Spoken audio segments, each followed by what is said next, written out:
There are many ironies surrounding the Apollo 1 fire. Grissom's decision to not pursue a combat role in the war and instead stay with the space program, a decision that would result in his death, could be counted as just one more of them. In the twilight, high atop Pad 34, the crew spent their last few minutes alive, routinely working through the issues with the communications link.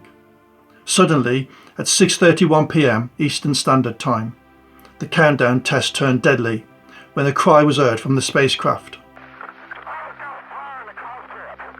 Within seconds, the fire had spread and consumed the interior of the spacecraft, forcing the internal pressure to rise catastrophically.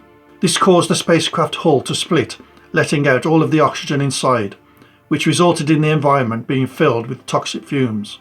3 astronauts had perished in the fire and smoke of the cockpit of Apollo 1 and gone to join their 28 fellow military brothers who had died in Vietnam that same day.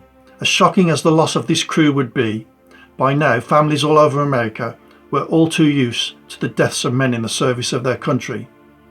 In the month of January 1967 alone, 638 men were killed. One of the deaths that occurred in Vietnam on that dark day for NASA was that of Army Private First Class Sammy Howell from Cross, Berkeley County, South Carolina, who was a quartermaster light equipment repairman. Howell had been at the beach that day with a couple of friends when another soldier had gotten into trouble in the sea. While 2 of his friends had put on life preservers and entered the water, Howell stayed on the shore, holding onto the rope that the rescuers were attached to. Unfortunately, the rope broke in the current, and seeing his friends in trouble, Howell also entered the water to help them. From reports, it appears that the soldiers and Howell's 2 friends were rescued, but tragically Howell drowned. He would be posthumously promoted to corporal and awarded the Soldier's Medal for heroics, and the area where he died would be named Howell Beach in his memory. Another of those who died on the same day as the Apollo 1 crew was Marine Lance Corporal Sidney Wade Fleming from Lamochy, Galveston County, Texas. Fleming had been involved in the rescue operation of the crew of an aircraft that had been brought down. It was while approaching a fortified village complex that his company had come under heavy fire from the enemy. Fleming was shot and killed during the ensuing contact. Like Corporal Howell, he was just 20 years old. Following the fire, several astronauts talked about going to fight in Vietnam. When their idea was put to Slayton, it was quickly squashed.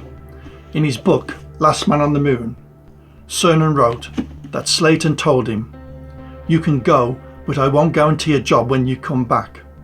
Cernan added that the idea of going to Vietnam was finally put to rest for the astronauts by the Pentagon. Cernan wrote, "We could return to active duty if we wanted to, and even fly, but never ever would we be allowed into combat. Imagine the propaganda if the enemy captured an astronaut."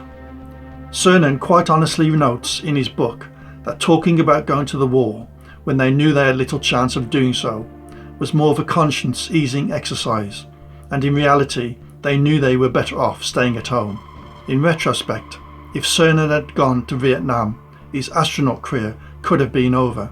Instead, not long after the inquiry to Slayton to go to Vietnam had been made, Cernan was named as the Apollo 7 backup lunar module pilot, leading to him eventually flying to the moon aboard Apollo 10 in May 1969. As more than one astronaut observed, there was a lot of luck involved in those days of the moon race. Luck on both fronts could mean the difference between being in the right place at the right time, resulting in glory and a place in the history books, or being in the wrong place at the wrong time and being the man in the firing line that took a bullet or piece of shrapnel.